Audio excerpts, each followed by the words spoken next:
Welcome. Time for Constitution Podcast with Douglas V. Gibbs, an extension to Constitution Radio, which is on KMET 1490 AM, KMET1490am.com.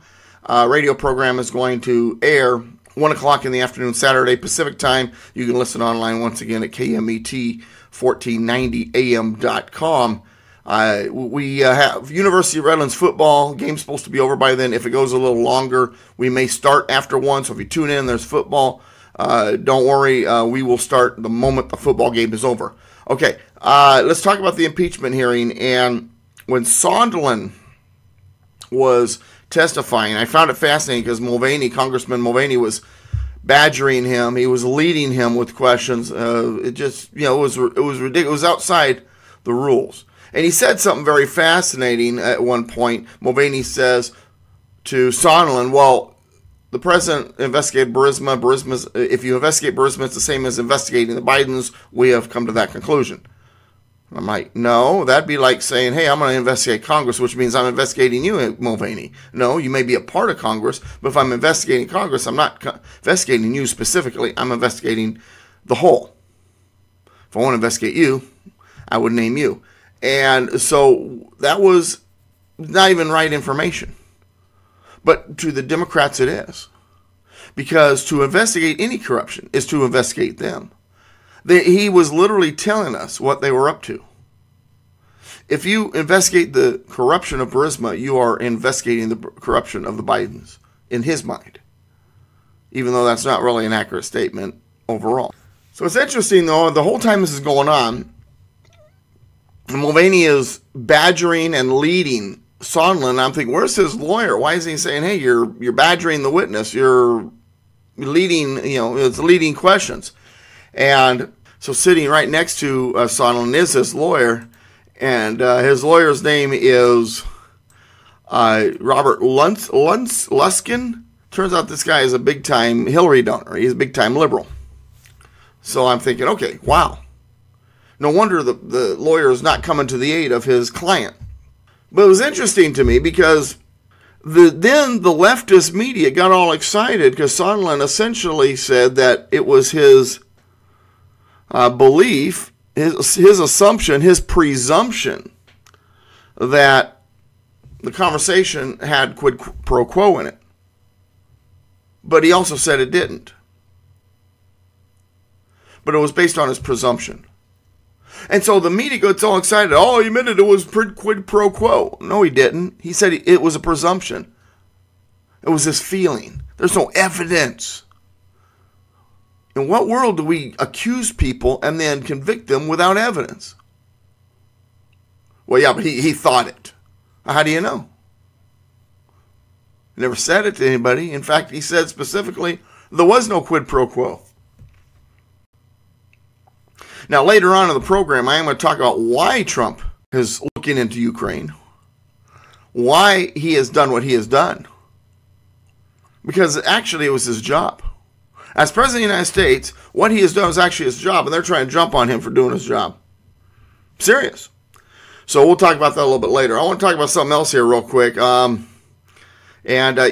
It's amazing to me because I watch what goes on, and the world is, well, keeping me on my toes, I guess you could say.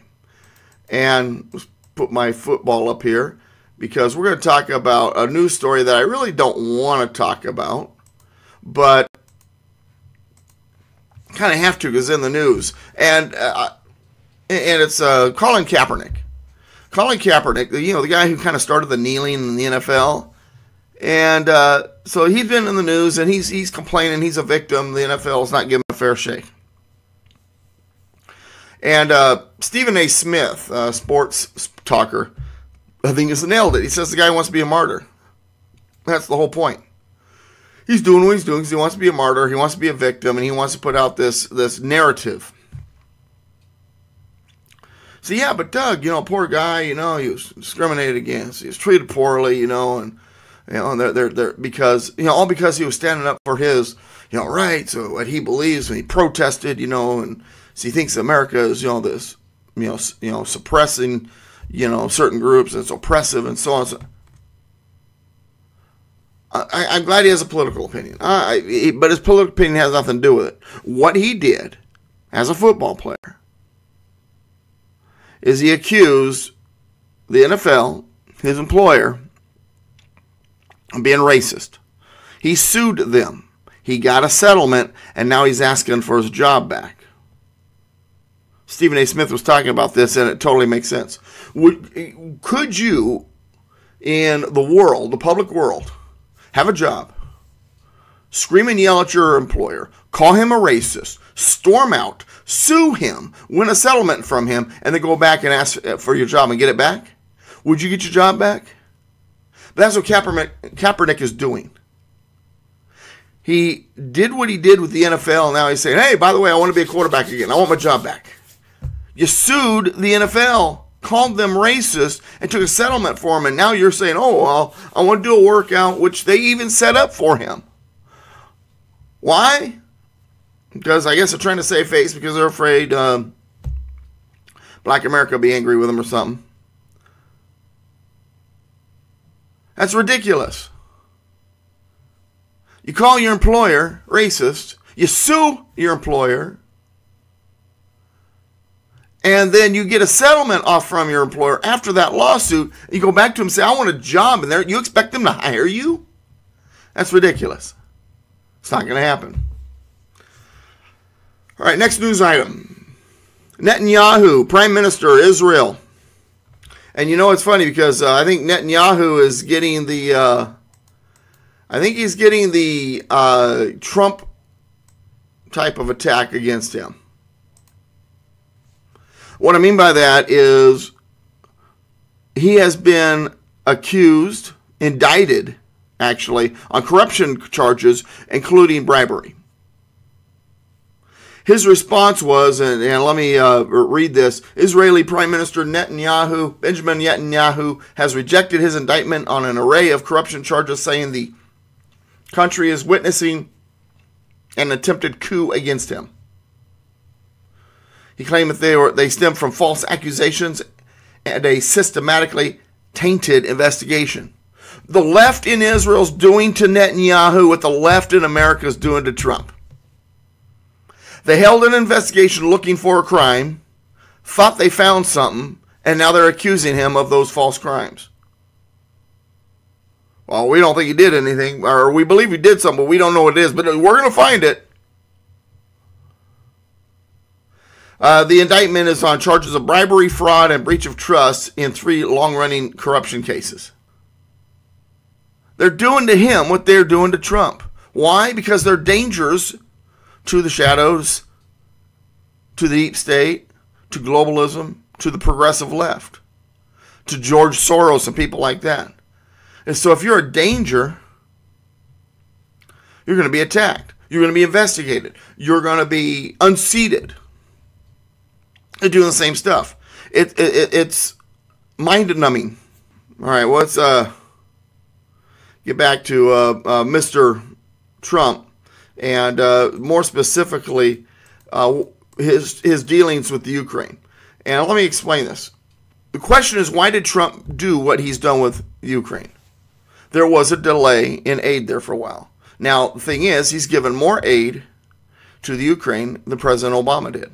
And there was no quid pro quo. But the president did delay the aid. Why? Because he wanted to look into Ukrainian corruption.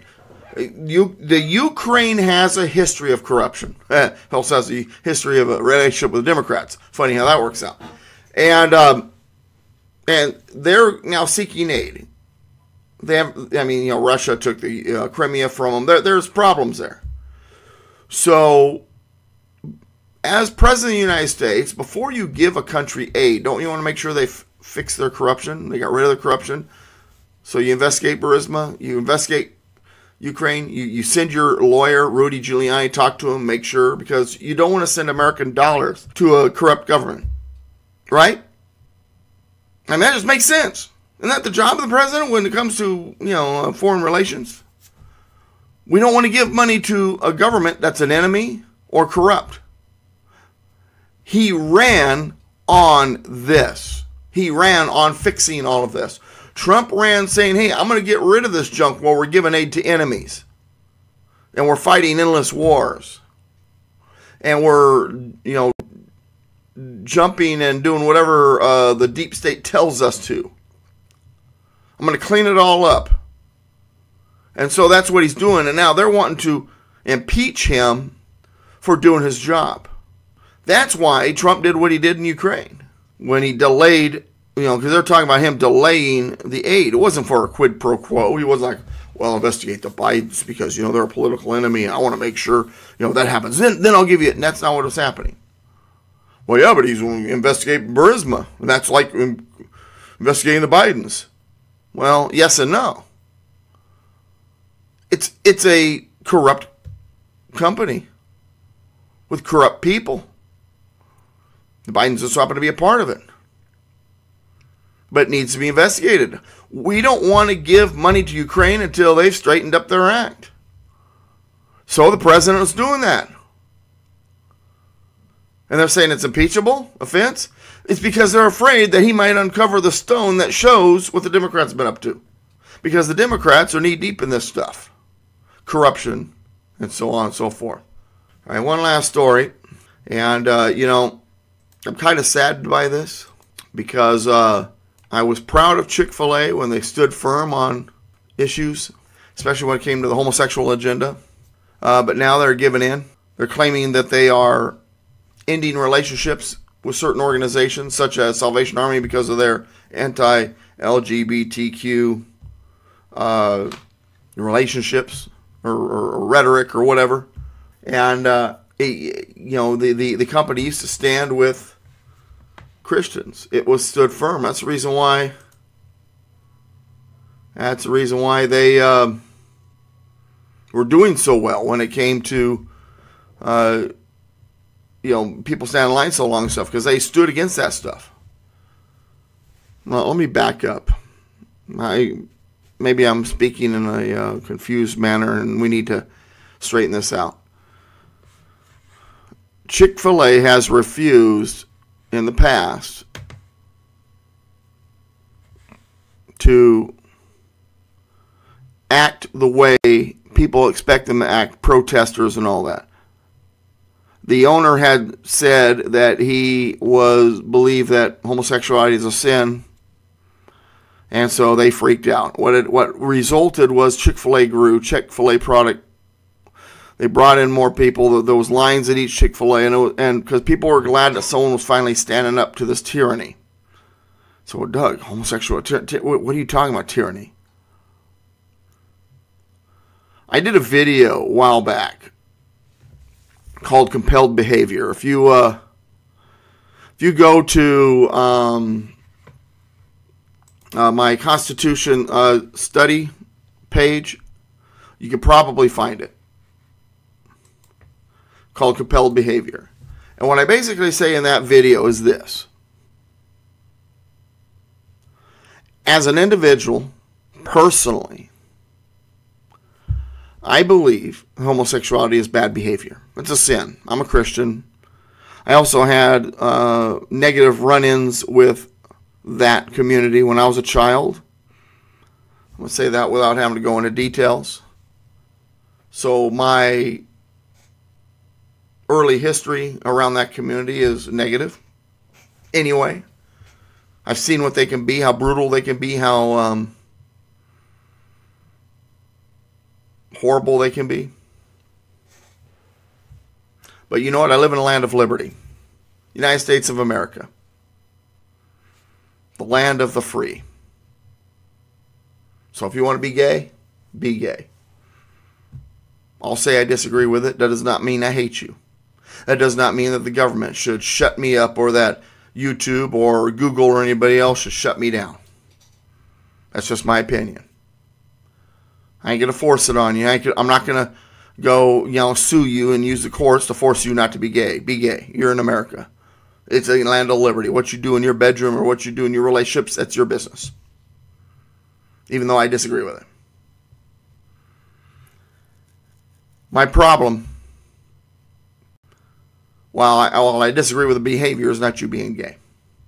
From a political stance, from a constitutional stance. Knock yourself out. My problem is not that. My problem is that you, when I say you, I'm talking about the gay community as a whole, or at least the militant gays, maybe not all, are using the force of law, the rule of law, the courts, to force people like me who disagree with you to agree with you, to compel my behavior to agree with you and do your bidding, to force me to celebrate what I disagree with. That's not liberty. In a land of liberty, you have the right to disagree with each other. Liberty means your own thinking. Liberty means freedom to think. I have the freedom to be a bigot, a racist, or whatever. I mean, not that I am those things, but in a land of liberty, you have those freedoms. In a land of liberty, we have the freedom to disagree. That's what liberty is about. It is not liberty if one group can tell another group, no, you have to be forced to agree with me. It is not liberty, it is not freedom if one group can say, if you don't agree with me, if you don't bake my cake the way I want, or if you don't verbalize what I want, or you don't associate with organizations I say you better associate with, I'm going to sue you and make the courts force you to agree with me. That's not liberty. It's not liberty in my book. That's what they're trying now to, that's what they were trying to do with Chick-fil-A. Now Chick-fil-A is giving in. Now that said, I was reading somewhere, I was wondering if I had it right here, but I don't. I was reading somewhere that the new CEO or person in charge of Chick-fil-A is a Hillary supporter, Obama supporter. So, basically they've, by hiring that person, they sold out. That's their choice. As a company, they can do that. As a consumer, I may not be buying chicken from there anymore because of this. And I can do that as a consumer. That's my business. I don't shop at Target because of their bathroom deal. They were one of the first ones to go with the he-she bathrooms for a political reason. I don't care if they do the bathrooms that way for other reasons, but if there is a motive behind it that is political like that, well, we're not a he or a she. We have to, give in to this, cross-dresser, agenda, and no. It's funny, too, because the Democrats have always said they're the party of science. Science is real. But yet they don't believe in biology. According to biology, still am a male.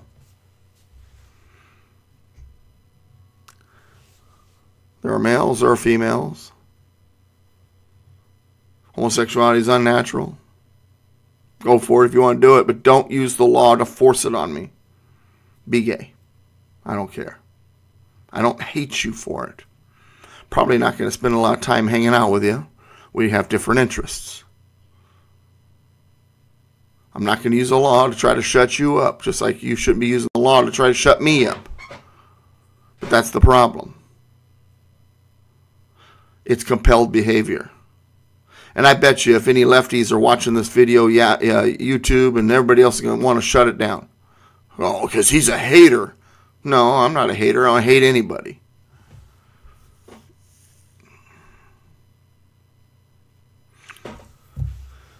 Chick-fil-A is the latest in the list of fallen organizations in this war that demands compliance or silence. It's not America. It's not liberty.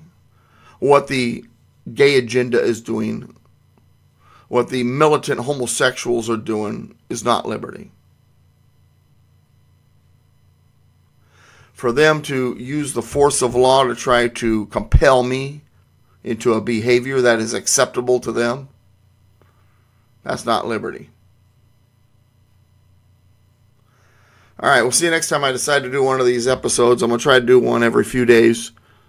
enjoy talking about these different political subjects, issues. Like I said, we'll be on KMET 1490 AM every Saturday still, starting at 1 o'clock Pacific. I will put videos here when I feel compelled to do so. So if you want to know when the next new video comes up, here's what you do. You subscribe. Go to the YouTube page. If you're watching this on politicalpistachio.com, hit the little YouTube logo on the bottom right-hand side. It'll go to the YouTube page that this video is on. Once you're on the YouTube page, hit subscribe. And then once you subscribe, there's going to be a little bell, notification bell. Click that so that you get emails every time there's a new video. I am not going to play games here. I'm going to say it like it is. I'm not politically correct. I know what I believe, and I'll tell you my opinion. All I ask is that you either listen or you don't listen. You turn it off if you don't like it. I'm figuring if I get big enough, they'll shut me down. But until then, I'm going to tell you the truth every chance I get. If you want to watch my Constitution study videos on the YouTube page, right-hand side, actually, yeah, that way. There's a little link that says Mr. Constitution Douglas V. Gibbs. Hit that, and that'll take you to the Constitution Study television page, and that's where I talk only about the U.S. Constitution. As for this, I've enjoyed it. Enjoyed spending time with you. Hope you have a blessed Thanksgiving. If we don't do one before then, I figure we will, but just in case we don't, happy Thanksgiving. And on Political Pistachio, every Thanksgiving morning, I always put the true story of Thanksgiving, so be sure to visit at least Thanksgiving morning for that story. Until then, I will be thinking of you and be ready for the next video. And like I said, subscribe so that you know when it comes. God bless America. God bless you. United we stand, combined we kick butt. Where we go one, we go all. Thanks for watching. We'll see you next time. Bye.